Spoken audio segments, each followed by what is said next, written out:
I'd have to say my first one with Lure. When I won on Skywalker. Pleasantly Perfect winning the classic. Alphabet Soup.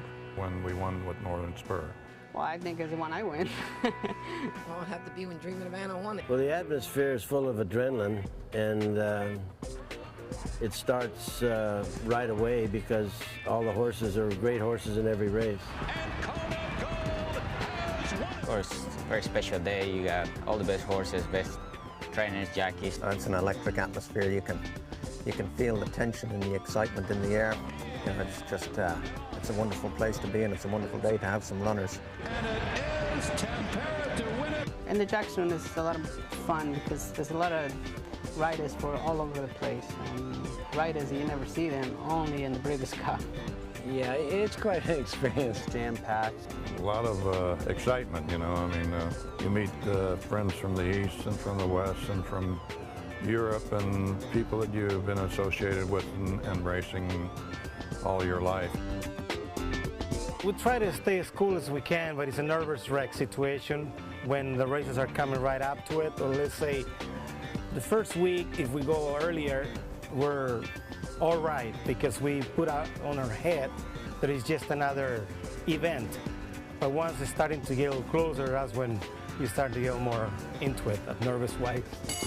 There's Thor's Echo making a nice run now. Thor's Echo takes the advantage, and it's Thor's Echo in a dominating performance in the sprint. Thor's Echo and Pari Nakatani win it clear. The atmosphere is wild, it's crazy. As you know, first of all, the crowd is definitely going to be there. You ride kind of at a neutral track. It changes every year. You know, it's a lot of fun because you get to see a lot of riders that you probably don't ride with on a daily basis. Become friends with a lot of guys from Europe, and they all come over usually for that day. The media out there and how they follow these horses, just how exciting it gets, and want to be there someday with your own horses. I think it's an Olympic-style atmosphere on an annual basis. You have horsemen, jockeys, trainers, owners who have geared their season around winning a Breeders' Cup World Championship race. So there's a lot of tension in the air, great anticipation, a lot of tension. You know, some show it, some don't, but all of us are very competitive, and it means a lot for us to do our best. You're running so many big races in one day, and it's just one after the other. You would compare it to probably your Triple Crown races, you know, your Derby kind of atmosphere, a lot of excitement, except you see the Derby, you know, run 7 different times. In a duel down to the line, Unbridled Song, Hennessy, here's the winner, and it is Unbridled Song who wins by a head. A hard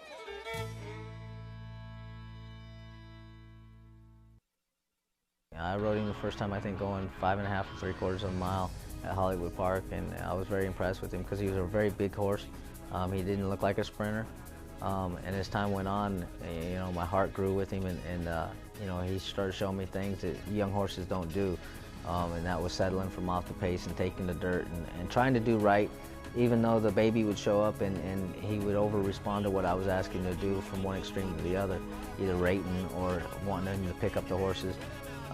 You know, and as the year wore on, it was like we became a good team.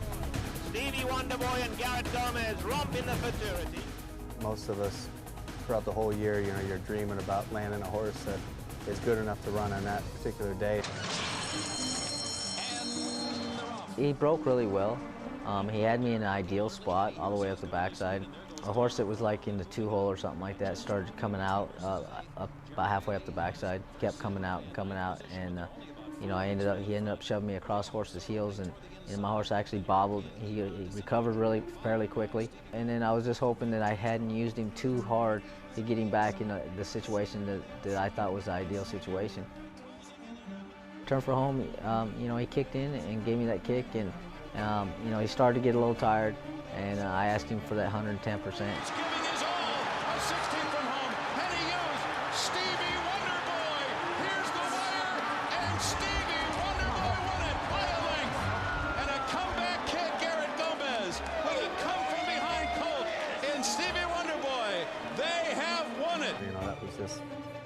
It was so awesome to train for Merv, you know, let alone to win a Grade 1, you know, kind of clinch the 2-year-old championship.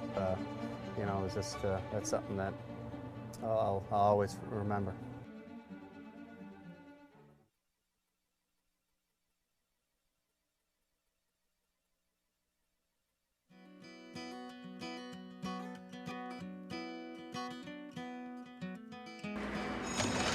And they're off. He's coming up the inside. He's coming. First one I rode was with the Justice, and that'll be set and etched in stone in my mind forever.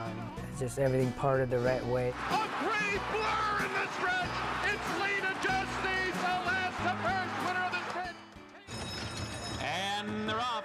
Serena Song comes out first today.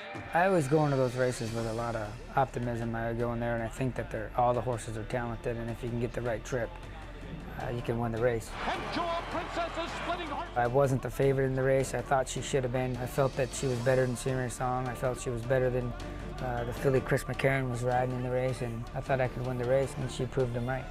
Jewel Princess has won it beneath Corey Nakatani.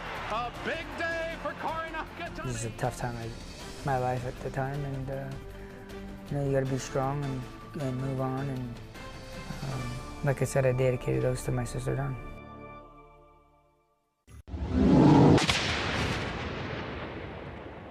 Hey racing fans, stakes action returns to Fraser Downs on Wednesday, November 11th. 4 great breeder stakes for 2- and 3-year-olds. Action begins at 1:15. Make sure you're a part of it. Don't go away. The Sport of Kings will be right back.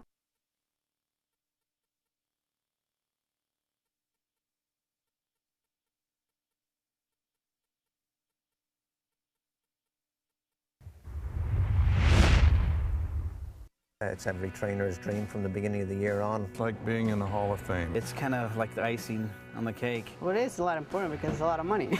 It's kind of like when your report cards come out in school. The more that you ride and win these races, the better horses you're gonna get. Kind of stamps them as, you know, big-time money riders. People know that you belong. A moment of relief. I finally made it, really.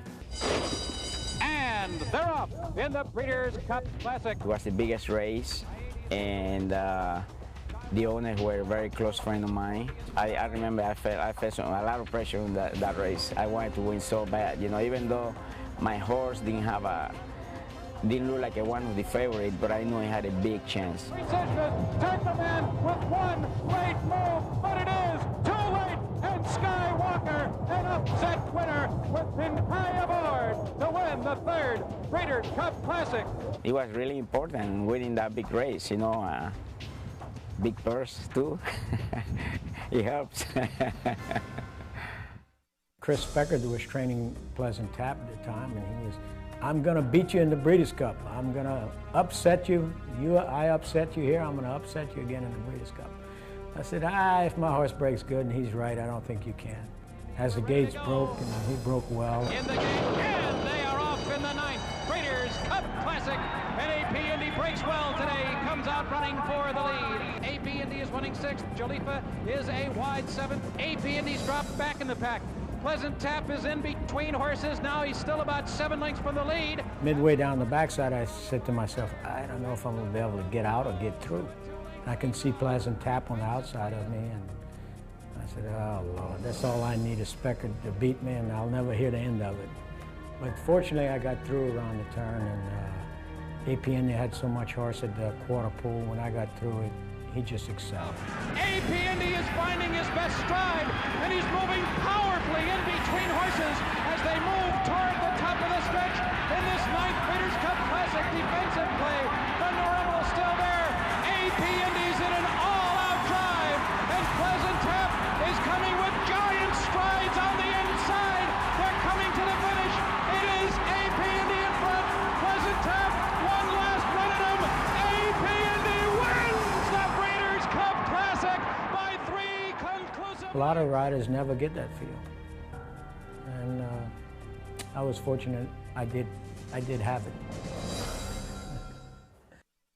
He was a horse that every trainer and owner in America should have the opportunity to experience. It's a once-in-a-lifetime thing. A heart-pounding, pulsating stretch drive, and Tisdale prevails. Tisdale has won it by a nose. God bless America, land that I love. Stand beside her and guide her through the night. night with a light from above. It was, I believe, the first international event held in New York after the bombings. A lot of things were canceled that year. It was obviously an incredibly emotional day, right in the aftermath of all the terrorism. I think everybody who was there and was involved felt that it was something special. Every Breeders' Cup is something, you know, it's a special day for racing. But I think that day in particular, people who were there sensed that there was something different going on. But, you know, action went on, and we had to do what we had to do. The day came off perfectly, and you know, the culmination of the day was the fantastic race, the classic at the end of the day. One of the all-time great training jobs, which I don't think has ever really gotten full credit, Jay Robbins, the job he did with Tiznow, because training up to that Breeders' Cup, he was a bit of a handful. They had a tough time getting to work a couple times, and it was a bit of a struggle. And that year when I was in New York, I was already done shower, and I was flying on cloud 9, and of course I went to root for a California horse. Tiznow looms in second. Saki is there on the outside. Tiznow looked like he was beat, and Saki was making a huge run on his outside. In the field, turns for home. Here comes the arc winner, Saki, and he storms to the lead. That day, though, I thought he was beat down the lane. I really didn't think he'd come back. Saki in their lead, and Tiznow is doubling on. And as they come down the lane, Saki, I thought, had him. The American Horse of the Year and the arc winner are heads apart with a failing to go in the Classic. On the outside, Saki. Tiznow fights on. Here's the wire, desperately close. Tiznow wins it for America, beating Saki right on the wire. Finishing third was Albert the Great. That was incredibly exciting. I didn't hear the call, obviously, when I was hitting the wire. But when I got to see the replay afterwards, it just did my heart a lot of good. Tiznow beat two really fine fields of foreign horses, especially in Giants Causeway and Saki. I thought that year he really stamped himself as a great horse. The only horse to this day to win 2 Breeders' Cup Classics. And both years he beat the best horse Europe sent over. Not just their best dirt horse, their best horse. He was headed both times. He fought back both times. This horse just showed nothing but guts, you know. Chris McCarron gave him a great ride, knew him so well. It was a big prestige for California, you know, so I was rooting for him. I was happy for Chris, happy for the owners, the trainers. You know, Tiznow, he just reached down and he found something more, which is, you know, it's what separates the good ones from the great ones, and very few horses have that. But he found it when he needed to. You know, it did send tingles down everybody's spine. I think winners or losers that day had to stand back and admire what they'd just seen. It's a day that will be forever etched in my mind, that's for sure. Okay, that's it for this edition of the Sport of Kings. And once again, on behalf of everyone here, we'd like to say thanks for allowing us to spend this last half hour with you on this Saturday morning. But before we leave you, here's a couple reminders. Fraser Downs on this Wednesday. There are 4 major races to be run. Once again, 4 major races to be run out at Fraser Downs. And the other reminder, on December 7th, we're back with our 14th season of covering standardbred racing out at Fraser Downs. That's on the 7th of December. Remember to keep them straight. You know what?